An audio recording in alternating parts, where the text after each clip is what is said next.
Hey guys, this is Dhruv Soni from the YouTube channel Law Cognizance. ये channel पे आप every aspect of law एक unique way में समझ पाएंगे. And yes, thank you for watching my first video on which I have gotten 152 views till date. So ऐसे ही मेरे साथ आगे जुड़े रहिएगा, लाइक कीजिए, सब्सक्राइब कीजिए to stay updated. So आज का हमारा टॉपिक है How RTI is related to the Article 19 Clause 1 Subclause A of the Indian Constitution, which deals with right to freedom of speech and expression. Before getting into the details of this topic, let us first understand certain words given in the preamble, like we the people of India, to secure to all its citizens and liberty of thought, expression, belief, faith and worship. ये word समझना बहुत important है before understanding how RTI is related to article 19. अब समझते हैं we the people of India का मतलब क्या होता है. इसका मतलब ये होता है कि the constitution derives its authority from us only. हमने भारत का संविधान बनाया है, हम ही है we the people of India. Okay. And हमने खुद को सर्टेन लिबर्टीज दी है, like to secure to all its citizen. Liberty of what? Liberty of thought, expression, faith and belief. मतलब हम पीपल ऑफ इंडिया, हमने खुद को एक लिबर्टी दी है थॉट एंड एक्सप्रेशन की. हमने खुद को ही सोचने का अधिकार दिया हुआ है कि हम एक्सप्रेस कर सके. और ये सेम चीज मतलब एज ए ये लिबर्टी इनकॉर्पोरेट की है आर्टिकल 19 में. Article 19 clause 1 sub clause A in the form of right to freedom of speech and expression. अब एक बात बड़ी बड़ी ध्यान से समझ लीजिए आप कि डेमोक्रेटिक कंट्री के लिए this freedom of speech and expression for its citizen is very important. अगर यही नहीं होगा आपके पास राइट, तो आप अपना ओपिनियन, थॉट या कोई व्यू या फिर क्रिटिसिज्म कैसे कर पाएंगे, राइट और वो पर्टिकुलर क्रिटिसिज्म या ओपिनियन देने के लिए आपको इंफॉर्मेशन चाहिए, राइट. दैट्स व्हाई ये आरटीआई का रिलेशन इस हिसाब से होता है कि आपके पास स्पीच एंड एक्सप्रेशन का राइट है और वो स्पीच एंड एक्सप्रेशन के लिए आपको इंफॉर्मेशन चाहिए जो आप आरटीआई के तहत मांग सकते हैं. The preamble describes one of the significant objectives of the Indian Constitution, that is to secure liberty of thought and expression to the citizens. जैसे मैंने बात की वही सेम लिखा हुआ है यहाँ पे भी कि liberty of thought and expression है उसके सिटीजन्स के पास, राइट जिसमें ही ये राइट टू इंफॉर्मेशन का राइट इनकॉर्पोरेटेड है, उसमें ही इंक्लूडेड है. सो हमें ये चीज पता होनी चाहिए कि फ्री फ्लो ऑफ इंफॉर्मेशन बड़ा जरूरी है. अगर आपने वो फ्लो ऑफ इंफॉर्मेशन को ऑब्स्ट्रक्ट कर दिया तो सिटीजन्स के पास ना एक्सप्रेशन का कोई राइट बचेगा ना स्पीच का बचेगा. क्यों? क्योंकि इंफॉर्मेशन ही नहीं मिलेगी तो एक्सप्रेस क्या करेंगे, क्रिटिसाइज क्या करेंगे. ऐसे तो हम उठ के नहीं बोल सकते कल को उठ के भाई इसने ये एलिगेशन लगा दी, इसने क्या कर दिया. ये इंफॉर्मेशन होगी तब जाके आप बोल पाएंगे. So the free flow of information is necessary और must. See, the word is must for a democratic society as it facilitates the society to develop करने में मदद कर सकता है ना, क्यों नहीं. and retain a continuous discussion among the public कि भाई इसमें ये हो रहा है, इसमें ये कम है, इसमें ये ज्यादा है, भाई हमारा ग्रोथ इतना डेवलप नहीं हो रहा है. ये सब कैसे बोल पाओगे आप? एक इंफॉर्मेशन के बेसिस से. But this was not possible before 2005. 2005 में एक लॉ आया. एक बात बड़ी अच्छे से समझिए आप कि 2005 में एक लॉ आया जिससे हमें पता चला कि हाँ भाई राइट टू इंफॉर्मेशन से हमें सब कुछ मिल सकता है. बट दिस डजंट मीन कि पहले right to freedom of speech and expression में राइट टू इंफॉर्मेशन का राइट इंक्लूडेड नहीं था. ऐसा बिल्कुल नहीं है. पहले भी वो इंक्लूडेड तो था ही, पर सरकार को लगा कि नहीं अभी हमें एक एक्स्ट्रा लॉ लाना पड़ेगा, एज ए सेपरेट लॉ लाना पड़ेगा जिससे पब्लिक अथॉरिटीज लायबल बनेगी हमें इंफॉर्मेशन देने के लिए. सो पहले भी आर्टिकल 19 में राइट टू इंफॉर्मेशन इंक्लूडेड था और है, right. Article 19 does not specifically mention the right to information, but it has been upheld through endless Supreme Courts and High Courts judgment that right to information is a part to freedom of speech and expression. It means Article 19. Article 19 में कहीं specifically ये नहीं लिखा है कि भाई right to information included है. But हमें थ्रू सुप्रीम कोर्ट के जजमेंट्स, थ्रू हाई कोर्ट्स के जजमेंट से ही पता चलता है कि right to information article 19 clause 1 sub clause ए का पार्ट है। हमें समझ में आता है कि ये चीज इसकी पार्ट है। ओके, अब एक और चीज समझनी है यहाँ पे हमें कि राइट टू इन्फॉर्मेशन क्यों पार्ट है इसका, freedom of speech and expression का। तो there are two basic reasons for the same. पहला है हमारे पास दिस वन, कि to speak and express freely, हमें फ्रीली बोलने के लिए, हमें कुछ अपना एक्सप्रेस करने के लिए हमें एक इंफॉर्मेशन चाहिए, कोई भी सब्जेक्ट के रिलेटेड हो, राइट हमारे पास इंफॉर्मेशन नहीं होगी तो हम नहीं बोल पाएंगे। वही चीज यहाँ पे लिखी है कि actions of the government, expression of opinion including right to dissent. हमें कोई जिसका डिसेंट देना है, डिसेंट मीन्स क्रिटिसाइज, हमें वो चीज पसंद नहीं है, हमें नहीं है, हम कब बोल पाएंगे, इंफॉर्मेशन होगी तब ना। एक्शंस ऑफ गवर्नमेंट के रिलेटेड कुछ बोलना है, नहीं भाई ये गवर्नमेंट ने ये काम बहुत अच्छा किया है, कब पता चला बहुत अच्छा किया है, उसका आपके पास कोई इंफॉर्मेशन आया, कोई स्टैटिस्टिक्स का आया, कोई रिपोर्ट आया, तब जाके पता चला ना कि इंडिया में इतना ही एजुकेशन है, इतने लेवल का एजुकेशन है, इतने परसेंटेज चिल्ड्रंस जो है वो पढ़े लिखे हैं, इतने परसेंटेज ऑफ वुमेन्स है वो जो जॉब करती है। तो कब पता चलेगा, आप कब ये चीज की सराहना कर पाएंगे, आपके पास इंफॉर्मेशन होगी तब ना। सो ये टू रीजंस बहुत इंपॉर्टेंट है। आप जब भी ये वाला आंसर लिखिए कहीं पे भी, तो ये टू रीजन स्टेट करना बहुत जरूरी है। And the fascinating aspect of the interpretation of this pronouncement, ये जो pronouncement supreme court and high court ने दिए हैं उसका एक बहुत ब्यूटीफुल एक्सपेक्ट है कि जब जब ये हाई कोर्ट या सुप्रीम कोर्ट ने डिसीजन दिए, तब तब scope and understanding of right of information has widened. तब तक उसने स्कोप बड़ा किया है, हर एक चीज इंक्लूड की है। हाँ भाई राइट टू इन्फॉर्मेशन में ये चीज भी आती है, हाँ भाई राइट टू इन्फॉर्मेशन में ये चीज भी आती है, right. Considering the changing factors affecting the growth of society, political and social, और कोई भी फैक्टर्स हो सबको कंसिडरेशन देने के बाद Supreme Court High Court judgment देता है और उसके रिगार्डिंग आरटीआई का स्कोप भी एक्सपांड किया है। अब हम समझेंगे कि जुडिशियल प्रोनाउंसमेंट से कैसे कैसे आरटीआई का स्कोप वाइडन होता गया है। मैंने यहाँ पे थोड़े जुडिशियल प्रोनाउंसमेंट लिए जो इंपॉर्टेंट वंस है, सारे इंपॉर्टेंट है, राइट, जो अपने टॉपिक से बहुत रिलेटेड है। यहाँ पे मैंने केस के नाम स्टेट किया है और उसकी याद रखने की ट्रिक यहाँ पे लिखी है मैंने, क्योंकि ऐसा सुना है भाई कि लॉ स्टूडेंट्स को जब भी केस के नाम याद करने की बारी आती है तब उन्हें प्रॉब्लम होता है कि इसमें क्या लिखे, इसमें कौन सा आएगा, याद नहीं रहता है। तो यहाँ पे मैंने सर्टेन ट्रिक्स लिखी है तो आपको याद करने में बहुत हेल्पफुल होगी। Like state of UP versus Raj Narayan का केस तो इंपॉर्टेंट केस है, तो आपको ये तो स्टेट करना ही है, साइट तो करना ही है।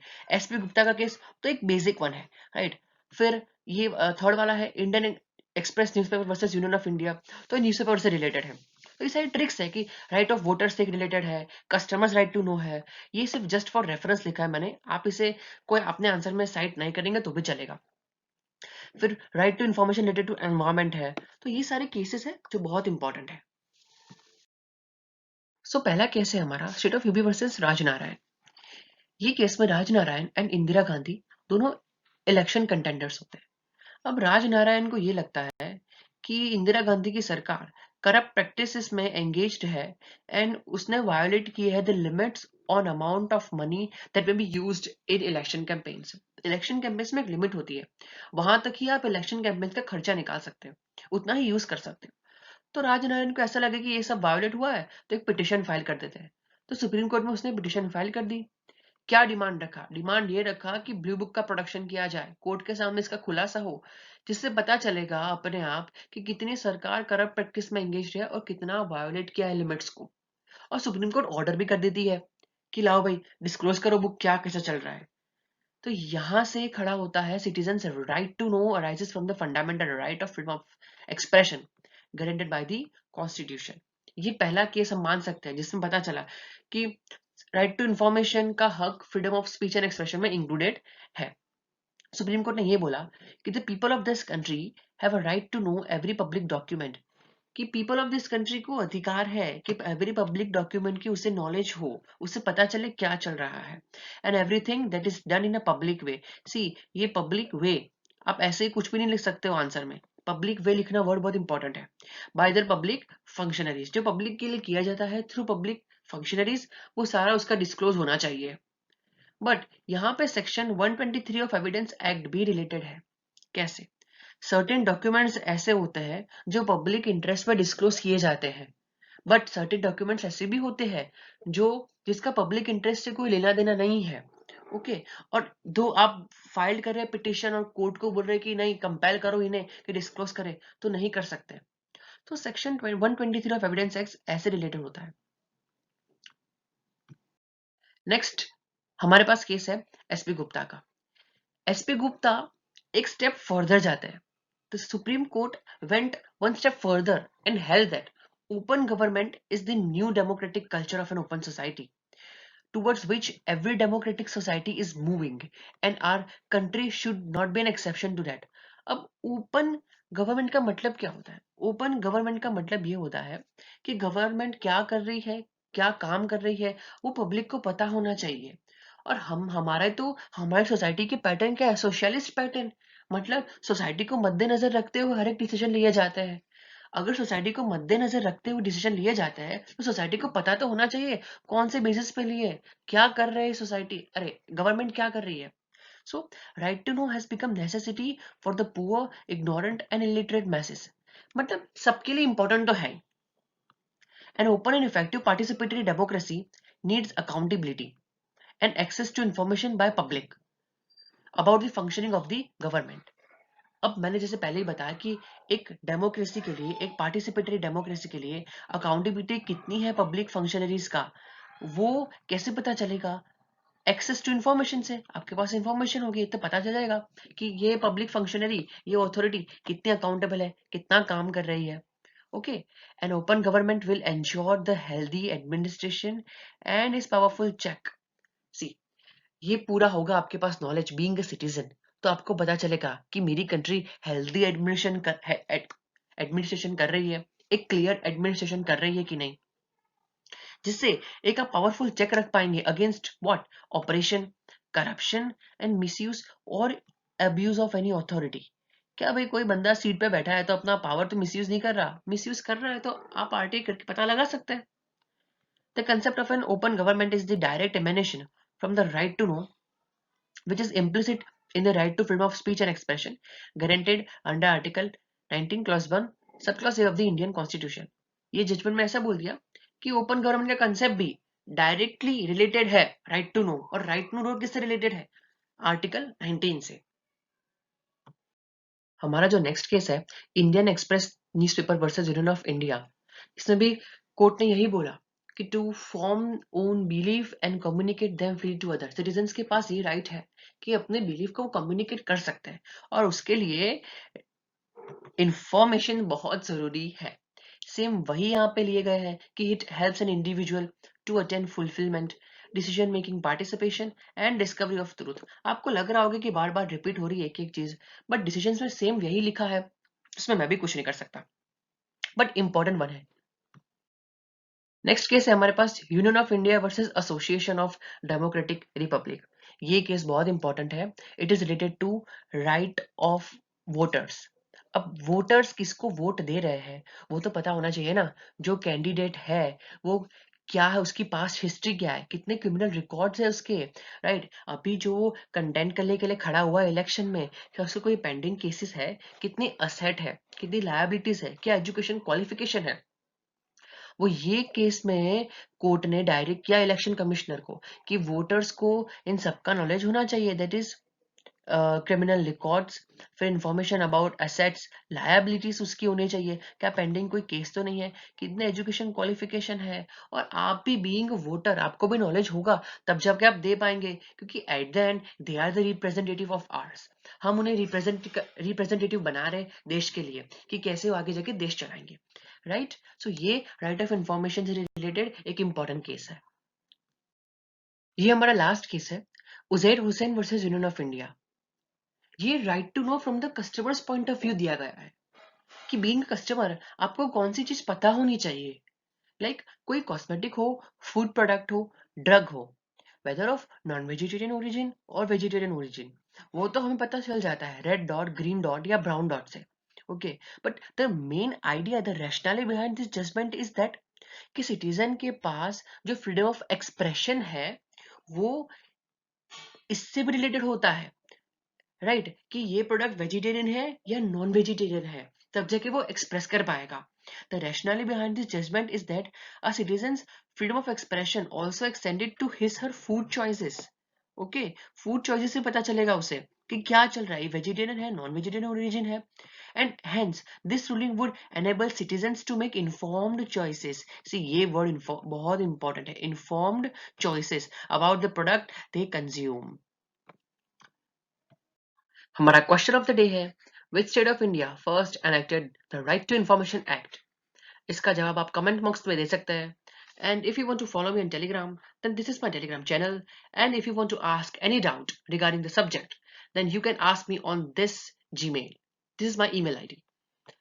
Thank you for watching my video. Do like, subscribe, and press the bell button to stay updated. Thank you.